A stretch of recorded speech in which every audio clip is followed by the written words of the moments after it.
Hello everyone, and welcome back to the 1972 World Chess Championship match between Robert James Fischer and Boris Spassky. It's game 18, and if you've been with us so far, you know that Fischer is 3 points in the lead still. It's 10-7, and Spassky definitely has to start doing something, as you know there are not infinite games in this match.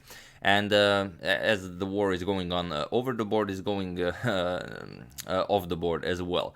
Fischer is still requesting that even more audience be removed from the playing hall. Now he wants, I don't know how much is that in seats, but at least 30 meters in the playing hall, that there is not a single spectator. As he and his lawyer put it, the previous game they played sounded like a ball game in Milwaukee. And while the organizers did agree to this, Lothar Schmidt did agree to this, and they were removed, but they squeezed all of the seats together so they don't lose even more money from the entries. But then the Soviet side also protested to this, as they were not consulted about this, and then Lothar Schmidt had to move all of the seats back. And interestingly, when Fischer got back to the playing hall, he even commended Lothar Schmidt on how the playing conditions were now much better, and he wasn't even worried about where anyone was sitting. It was only at one point in this game that he called the chief arbiter Lothar Schmidt, and he requested one person to be removed. As Fischer stated, he heard him snoring. Lothar Schmidt went all around the playing hall, but he could not find this one person that was snoring, and well, that was basically it by this. And also, we mentioned during game 17, it was the first time Fischer came on time, not to the game, but to the continuation of the adjourned game. But for this game, he was again late some 8 minutes.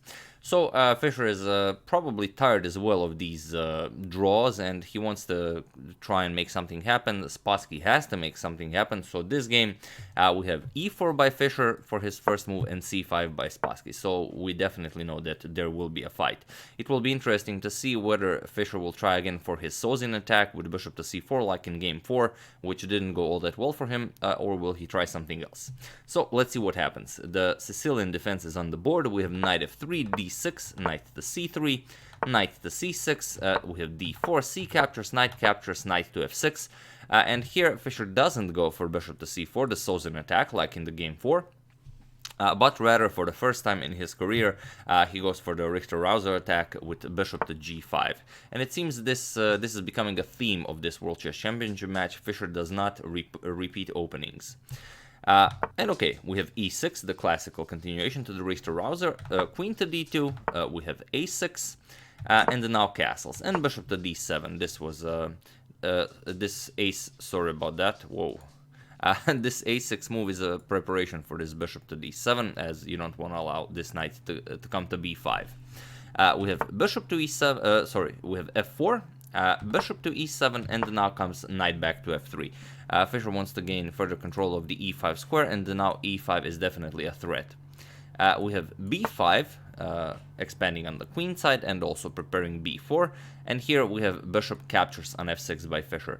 e5 is you know, you always have to see if this is playable. If you push e5, then your opponent, of course, will push b4.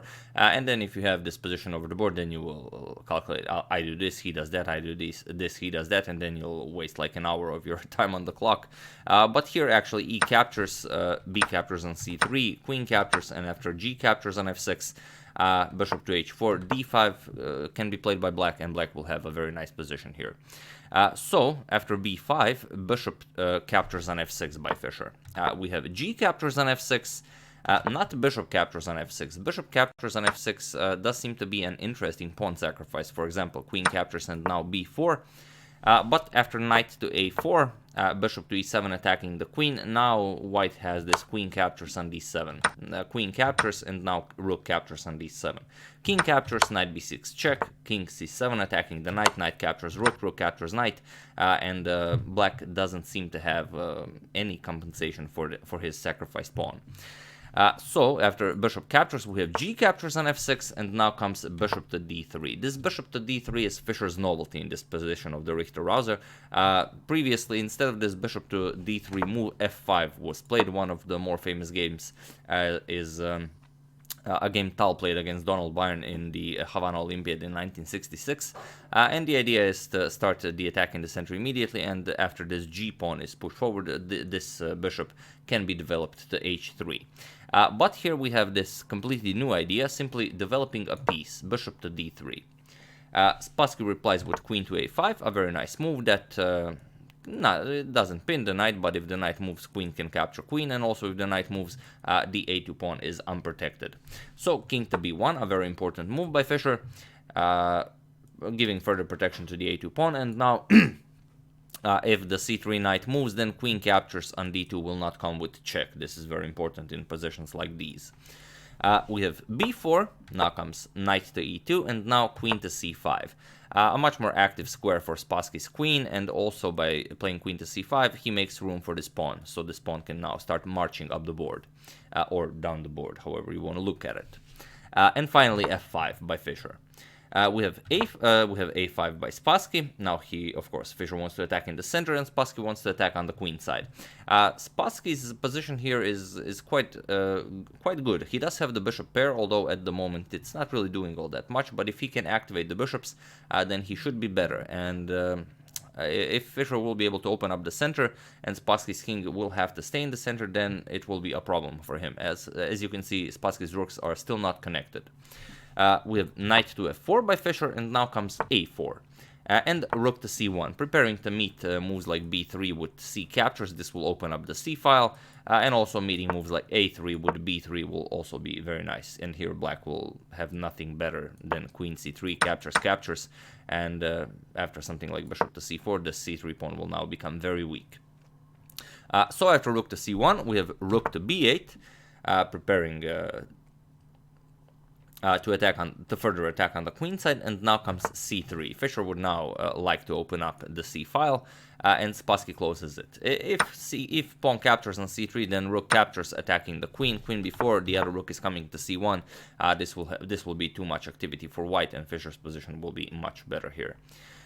So after c3, we have b3 by Spassky, and now simply a3. Fischer closes the queen side completely, and now while there are no more threats he has to look out for, Spassky will not be able to attack on the queen side anymore.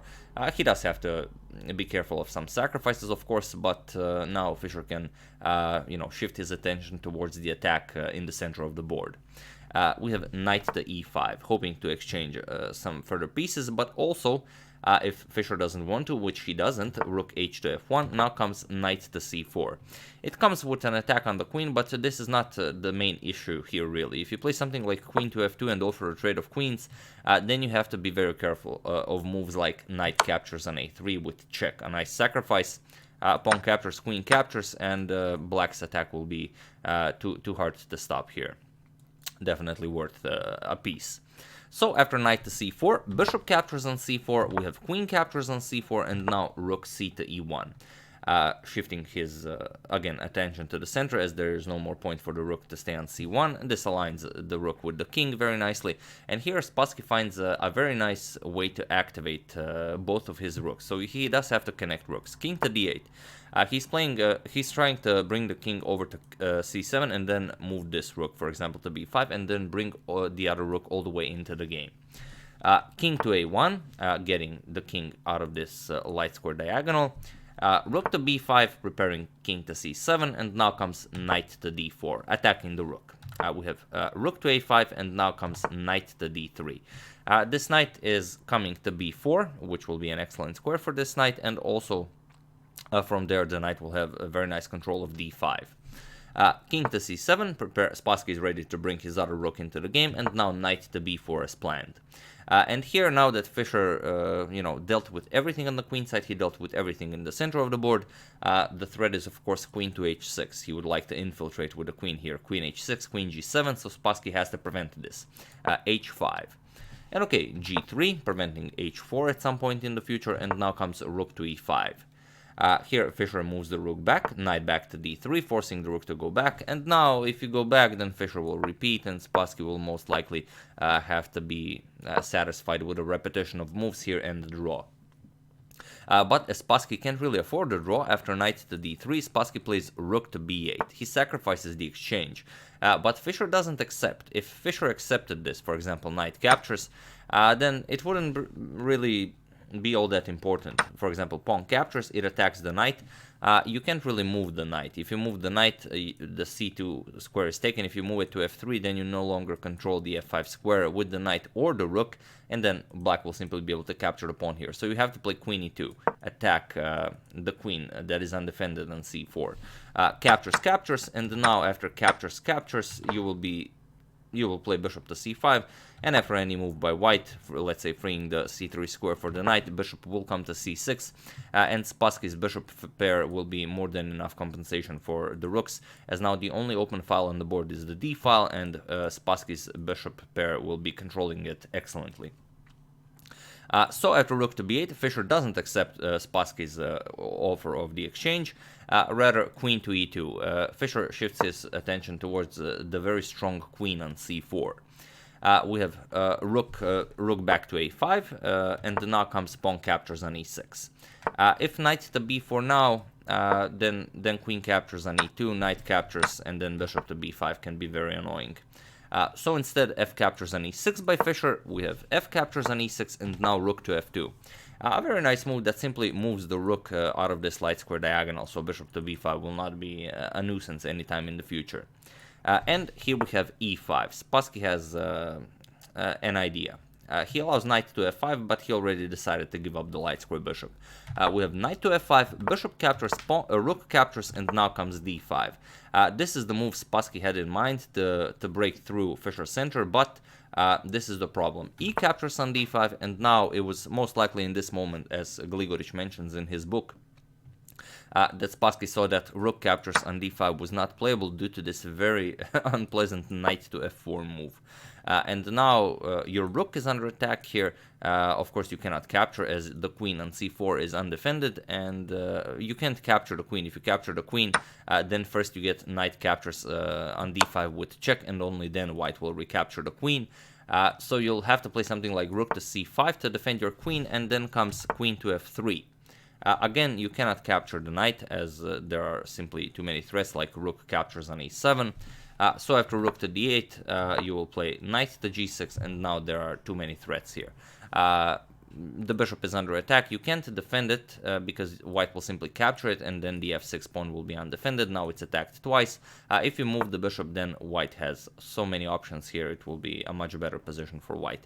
He can capture on f6, he can capture on h5, he can play rook to e4 to attack the queen, followed by queen e2 to infiltrate black's position here. It will simply be very, very unpleasant for black.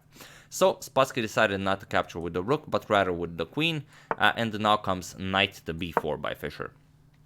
Also, knight to b4 isn't the only good move here. You can also play c4, grab a lot more space here.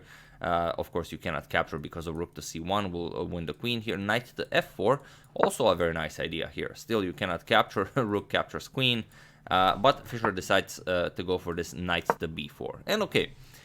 Queen to d7, getting the queen out of the way with an attack on the rook. You can't capture the knight immediately. If bishop captures, then c captures here, comes with an attack on the rook, and now you have to move the rook. Rook a to b5, now comes rook to d1. You attack the queen, and after the queen is moved, queen to f1 now comes with a double attack against the f6 pawn. Also rook to c1 is a threat. You will not be able to deal with all of these threats. So after knight b4, we have queen to d7 attacking Fischer's rook, and here rook captures on h5. The commentator said that there were better moves here.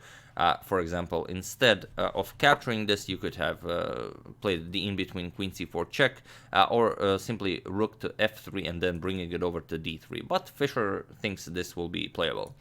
We have rook captures on h5, and also this is move 36, we are reaching time control. Bishop captures on b4, c captures on b4 with an attack on the rook. Now comes rook to d5. Now it's a very difficult position for white also, as his king is very awkwardly placed on a1. You always have to be careful if you move your queen or rook about this rook to d1. Rook to c1, this comes with check, king to b7, and now comes queen to e4. And here it really feels like white is winning. You have this amazing control. Black is stuck here on b7 with the king. You're pinning his rook on d5. The queen has a beautiful central square on e4. Rook to h7 is a terrible threat that will win black's queen. And there really isn't all that much you can do here. But there is one move that Spassky plays for his 39th move, and that is rook to c8. And now you can see that white doesn't have time for rook h7 due to this rook captures on c1. Queen will block, captures, and rook to d1 will be checkmate, of course, as the pawn is covering the c2 square. So Fischer doesn't have time for this, and he can't go anywhere with the rook along these squares, as then rook to d1 will be a terrible threat. So he has to go rook to b1, but now Spassky simply has time, king to b6, as the rook is no longer bothering him on the c file. This is move 40, has been reached by both players, and now comes rook to h7 by Fischer. Still looks like a very promising position for white, but Spassky plays rook to d4. If you capture my queen, I will capture your queen. And now Fischer doesn't want to go into the endgame, although he does have the outside passed pawn, but his king is very passive on a1. So Fischer declines the queen trade. We have queen to g6, and now comes queen to c6. We have rook to f7, going for this capturing of the f6 pawn. If you try something like queen to g7 going for something like queen to a7, then rook c7 will simply solve everything for black. So after this queen to c6, we have rook to f7, and now rook back to d6, simply defending the f6 pawn. Queen to h6, preparing queen to e3 check, but Spassky prevents it. Queen to f3. We have queen back to h7, preparing to bring the rook over to a7, but now comes queen back to c6. Queen to h6, preparing queen to e3, but Spassky simply blocks it. Queen to h7, we have queen to c6, and it was at this point that players agreed to a draw, as, I mean, they are repeating moves. So, which, I mean, Fischer also doesn't enjoy a draw with the white pieces, but he's 3 points in the lead in this match. The result is now 10.5 to 7.5, so he really doesn't really mind the draw, as, you know, the important thing is to win the match here and become the world champion. But even though he's 3 points in the lead, and it's very unlikely that Spassky will catch up, as you can see in the quote above the board, I shall consider the match summarily terminated, and there will be no further play under any conditions. This is what Bobby Fischer said to Lothar Schmidt prior to this game, if the audience is not removed like he requested.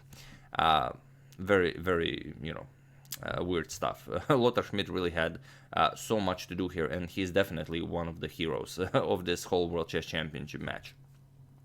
So yeah, that's the game. I do hope you enjoyed it. Game 18 of the 1972 World Chess Championship match between Robert James Fischer and Boris Vasilyevich Spassky. Really do hope you enjoyed it. I would like to thank Kirk Siebert, Ellie Martinez, and Michael Hildebrand for your contribution to my channel. Thank you a lot. I really appreciate it. As usual, you can check 2 of my previous videos here. Thank you all for watching, and I'll see you soon. Definitely will wrap up this match before Carlsen Caruana, and but I will also check up on some of your suggestions, so to create some more interesting content. Thank you all, and I'll see you soon.